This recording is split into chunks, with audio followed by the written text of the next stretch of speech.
దిశలో ప్రధానంగా మనకి పెండింగ్ పెడతామంటే కుదరదు. నెల రోజుల్లోనే బిల్లును గవర్నర్ ఆమోదించి పంపించాల్సిందే. మంత్రివర్గ సూచనలకు లోబడి నడుచుకోవాలి. తమిళనాడు గవర్నర్ తీరు ఏకపక్షం, అక్రమం. సుప్రీంకోర్టు సంచలన వ్యాఖ్యలు. అంటే ఇంకా గవర్నర్‌కి ఎటువంటి అధికారాలు లేవని చెప్పే విధంగా ఉన్నట్టుంది దాదాపుగా. ఇక ఐదుగురికి ఉరే సరే. దిల్సుఖ్ నగర్ జంట పేలుళ్ల కేసులో హైకోర్టు సంచలన తీర్పు. నెక్స్ట్ నిరీక్షణ. బీజేపీ కొత్త చీఫ్ ఎంపికపై నో క్లారిటీ. కేంద్ర నాయకత్వంపై కేడర్ అసంతృప్తి. రేపు మాపంటూ కాలం వెళ్లదీస్తున్న కమలనాథులు. ప్రభుత్వ వ్యతిరేకత కార్యక్రమాలు బంద్.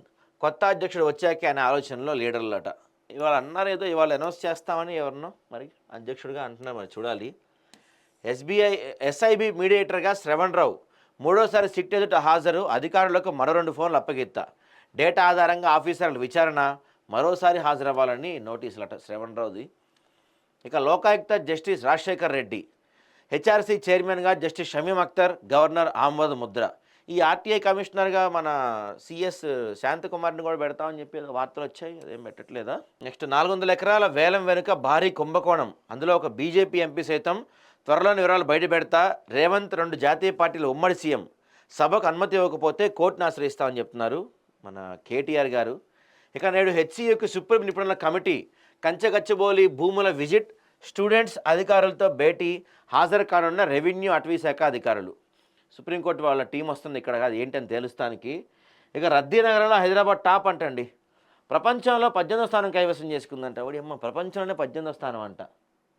10 కిలోమీటర్ల జర్నీకి 32 నిమిషాలు. టాప్ 5లో కోల్కతా, బెంగళూరు, పూణే నగరాలు. తొలి స్థానంలో బారన్క్విల్లా.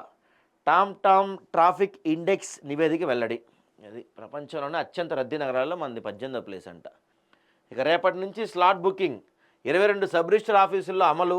10-15 నిమిషాల్లోని రిజిస్ట్రేషన్ ప్రాసెస్.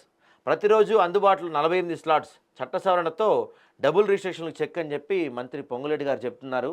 ఇక నెక్స్ట్ సామరస్యానికి ఉక్కుబాట. సర్దార్ పటేల్ సామాజిక న్యాయ మార్గాన్ని ఎంచుకుంటూ ఏఐసిసి తీర్మానం. స్వతంత్ర పోరాటంలో ఆర్ఎస్ఎస్ పాత్ర శూన్యం. సంఘటన నిషేధించిన పటేల్ తమ్వాడటం హాస్యాస్పదమని ఖర్గే చెప్తున్నారు. గురుకులాల్లో కూడా కోడింగ్ కోర్సులు అంటండి. 5 ఏళ్లకు ఆర్పిఎఫ్ యూకే ఫౌండేషన్తో అగ్రిమెంట్. 6వ తరగతి నుంచి ఇంటర్ వరకు విద్యార్థులకు శిక్షణ. రెగ్యులర్ సబ్జెక్టుగా కంప్యూటర్. స్టూడెంట్స్కు లైవ్ ప్రాజెక్ట్లో పనిచేసే అవకాశం. రాష్ట్రంలో తొలిసారిగా గురుకులాల్లో సాంకేతిక కోర్సులు ప్రవేశపెడితే బాగానే ఉంటుంది, కానీ మరి ఎంతవరకు అమలు అవుతాయి అనేది మనకు అయ్యే వరకు నమ్మకం లేదు.